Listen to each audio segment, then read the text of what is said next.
그러니까 뭐 렌즈 로딩하는 시간, 드랩하고 닦는 시간 그런 거는 다 빼고 딱 자 이제 환자분 수술합니다 하고 칼로 열고 들어가는 뭐 그 시점부터 딱 한 2분 정도, 오늘 한 수술한 경우에는 2분도 안 걸리는 것 같은데. 고도근시 환자라고 해서 무조건 렌즈 삽입술을 안 해도 돼요. 왜냐하면 각막 두께가 충분한 사람, 그런 사람한테는 고도근시라도 라섹이나 뭐 스마일 등등을 할 수 있단 말이에요. 그런데 각막이 충분하지 않은 사람, 각막을 깎았을 때 남는 양이 너무 적은 사람, 리미테이션에 걸리는 사람, 그런 사람들은 무조건 해야죠. 렌즈 삽입술을. 안전하기 때문에. 렌즈 삽입술하고 선택을 한다는 건 둘 다 가능하다는 거잖아요. 초고도근시라서 렌즈 삽입술 무조건 해야 돼. 이거는 뭐 더 이상 선택의 여지가 없지. 그거는 환자가 나한테 스마일을 해달라 그래도 절대로 안 해줄 거니까. 각막을 안 건드리는 게 안전하지 않을까요? 라면서 얘기를 하는 경우가 있어.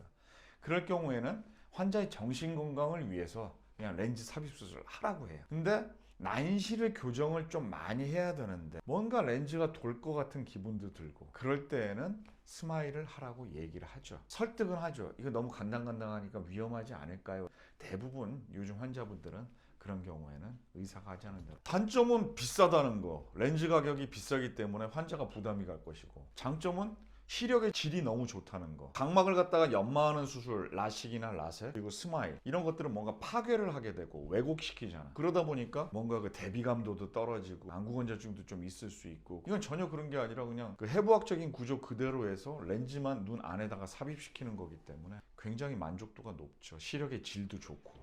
라섹을 하기에도 조금 위험한 눈이었어요. 다른 타 병원에서 라섹을 했는데 저한테 받은 게 아니라 그전 데이터를 제가 모르니까 뭐 남아있는 게 뭐 한 300, 뭐 조금 더 덜 남아 있었는데 이 정도 나빠졌으면 그냥 잘한 것만 아니라 좀 더 나빠졌을 가능성도 있다고 보는 거죠, 제가 생각할 때는. 그래서 그런 경우에는 렌즈 삽입 수술을 하는 게 훨씬 좋죠. 많지는 않은데 괜찮다 보니까 소문이 나고, 소문이 나다 보니까 그런 환자들이 저한테 많이 몰리겠죠. 그래서 제가 제일 많이 한다고 하기는 하더라고요. 그 렌즈 회사에서, 공급 회사에서. 발전을 했다고 알고 있지는 않고, 내가 전방 렌즈, 후방 렌즈가 비슷한 시기에 나왔는데 전방 렌즈는 각막 내피세포에 너무 가까운 거고 홍채에다 걸기 때문에 홍채 염증이 막 생길 수 있다는 그런 단점이 있고, 후방 렌즈는 수정체랑 가깝기 때문에 백내장이 생길 수 있다 단점이 있는 건데, 어느 거에 대해서 초점을 두고 본인이 할 것인가에 대해서 결정을 하는 시기였는데 하고 봤더니 후방 렌즈가 효과도 좋고 안정적이고 더 많이 발전됐는데, 지금도 전방 렌즈를 선호하고 그것을 하는 분들이 계세요. 후방 렌즈를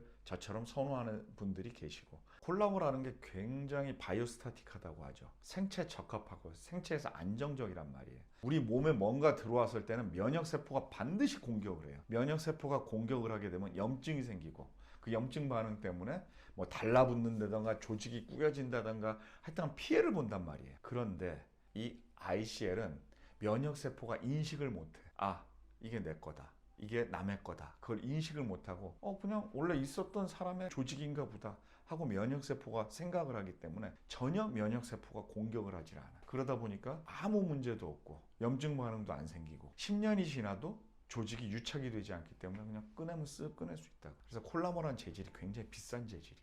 난시용 렌즈는 원래 새로 제작을 해야 돼요. 그래서 이게 해외에 있는지 국내에 있는지 다 알기 때문에 우연히 국내에 있네 하면 그거 금방 가져다가 쓸 수 있고, 국내 해외 어디도 없다 그럼 이제 제작이 다시 들어가야 되는데, 코로나 시대 때는 일하는 사람들이 별로 없어서 굉장히 그 수요가 딸려서 막 3개월 그렇게 걸렸는데 요즘은 한 달 이상은 잘 안 걸리는 것 같아요. 렌즈의 제조사를 골라서 렌즈 가격이 좀 저렴할 수는 있죠. 굳이 나쁜 렌즈를, 싼 렌즈를 쓰고 싶지는 않아요. 그래서 제가 쓰는 렌즈가 이보 ICL을 쓰고 있죠. 아유, 그런 거 전혀 없어요.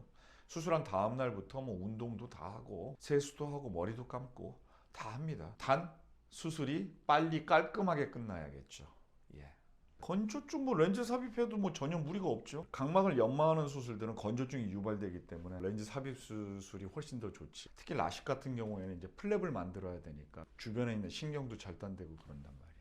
그러니까 안구 건조증이 굉장히 잘 생기죠. 광학부가 스마일이나 다른 각막을 연마하는 수술보다 뒤쪽에 있기 때문에 동공이 큰 사람들한테 더 유리하고, 요즘에 에보 ICL 같은 경우에는 70% 광학부를 더 넓혀놨기 때문에 동공이 큰 사람들한테 훨씬 좋은 수술이지. 약시라는 정의가 아무리 교정을 해도 1.0이 안 나오는 거잖아요. 그럼 약시 한 0.7 정도가 나온다.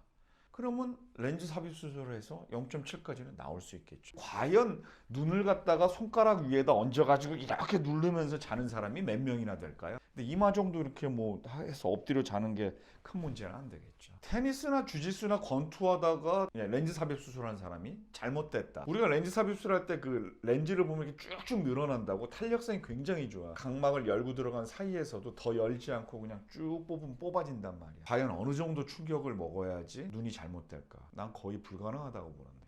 옛날에 우리는 위생이 안 좋았잖아요. 우리가 못 살 때에는. 그러다 보니까 물도 좀 약간 지저분하고 그리고 씻지도 못하고 지금처럼 이렇게 뭐 집집마다 샤워 시설이 발달하고 그러지는 않았어요. 그러니까 이제 염증이 생길 수 있다고 봐서 겨울에 하라고 했죠. 근데 요즘같이 위생 상태도 좋고 그러니까 여름 겨울이 상관이 없는데 겨울에 면역력이 더 떨어지기 때문에 요즘은 좀 따뜻할 때 하는 게 더 좋다고 생각합니다. 저는 아무 때나 해도 상관없다고 보고, 그런데 이런 경우는 있어. 눈이 너무 작은데 쌍꺼풀 수술을 해요. 쌍꺼풀 수술을 하면 이 안검에 긴장이 증가한단 말이에요. 그럼 개검기가 벌려지질 않아. 그래서 수술한 사람이 힘들겠죠. 예. 수술을 할 때 술 먹지 말라고 하냐 하면요, 눈 안에다가 뭘 이렇게 조작을 하는 수술 같은 경우에는 꼭 술 먹고 오면 무슨 일이 일어나요. 왜냐하면 염증 반응이 좀 심해지고 면역 반응이 좀 심해지면서 안 좋거든요. 안내렌즈 삽입술도 눈 안에다가 뭘 이렇게 집어넣는 거잖아요. 술 안 드시는 게 좋을 것 같아요. 2주에서 한 달 정도는. 렌즈 가운데 구멍이 뚫려 있는 이보 ICL도 아쿠 ICL에서 발전한 거기 때문에 녹내장이 생길 이유는 거의 없고, 백내장은 렌즈하고 받는 변이 수정체랑 좀 가까울 때 그런 것이 생길 수 있다고 하는데 쉽게 치료가 되는 것이고 잘 생기지 않기 때문에 크게 이제 걱정할 건 없지. 감소하는 이유는 뭐 눈을 너무 심하게 막 문질러서 각막 내피가 렌즈랑 좀 많이 닿는 경우, 그리고 너무 각도가 큰 거라서 홍채가 주변부를 계속 쓸리면서 각막 내피세포가 줄면, 이쪽에 주변부의 내피세포가 줄면 그걸 메꾸려고 센터 쪽에서 계속 밀려 들어오거든요. 전반적으로 이제 각막 내피세포 숫자가 줄게 되는 거죠. 없습니다. 거의 불가능해요. 엄청나게 적은 숫자 밑으로 내려와서 각막이 붓기 전에는 본인이 눈치를 채지를 못해요. 그래서 1년에 한 번씩 각막 내피세포를 찍어보는 것이 좋습니다. 그냥 사람 차이예요. 돌아가는 사람은 돌아가. 해부학적으로. 그럼 사전에 알 수 있느냐? 알 수는 없어. 다시 리포지션을 하면 좋아진 경우도 있고, 근데 많은 수에서 다시 돌아가서 그 자리에 자리를 잡고 있죠. 렌즈를 바꾸는 경우가 많지. 이 렌즈를 이제 더 이상 놔두면 안 되겠다 라고 해서 제거를 하는 거, 그걸 이제 얘기하는 거잖아요. 렌즈를 제거했으니까 다시 근시로 돌아가거나 초고도 근시로 돌아가거나 이제 그런 경우죠. 렌즈를 제거해 본 적이 각막 내피세포가 줄어서 좀 했는데, 내가 볼 때는 의미 있게 준다고 생각을 안 했는데, 환자가 다른 안과에 가서 내피세포가 좀 주는 것 같다, 그래서 나는 괜찮다, 좀 더 두고 보자 그랬는데 굳이 빼겠다고 해서 뺀 경우가 한 번 있고, 또 한 경우에는 백내장이 생겨서 뺀 경우지. 그런 경우는 좀 있죠. 근데 백내장이 생겨서 뺀 경우는 백내장 수술을 했으니까 끝난 거고, 각막 내피세포가 줄어서 그런 사람은 저교정으로 해서 스마일 라식을 했죠. 그때 당시에. 렌즈 제거는 까다롭지 않아요. 렌즈 제거는 뭐 금방 하는데 뭐 1분 30초? 예를 들어서 수술하고 나서 뭐 각막이 띵띵 붓는 경우에는 뭐 안압이 올라가는 경우도 있고, 그 모든 거 수술이 말끔하게 끝나려면 수술은 좀 빨리 끝내야 되는데, 그런 게 잘 갖춰져 있는 사람 같으면 그런 합병증이 거의 안 생기겠죠. 수술할 때 좀 너무 길어지거나 아니면 점탄 물질을 제대로 빼는 실력이 안 되기 때문에 점탄 물질에 의해서 안압이 올라가는 경우, 그런 경우도 다 이제 수술이 미숙한 경우인데, 모든 수술이 다 그렇지 않을까요? 좀 미숙하거나 그러면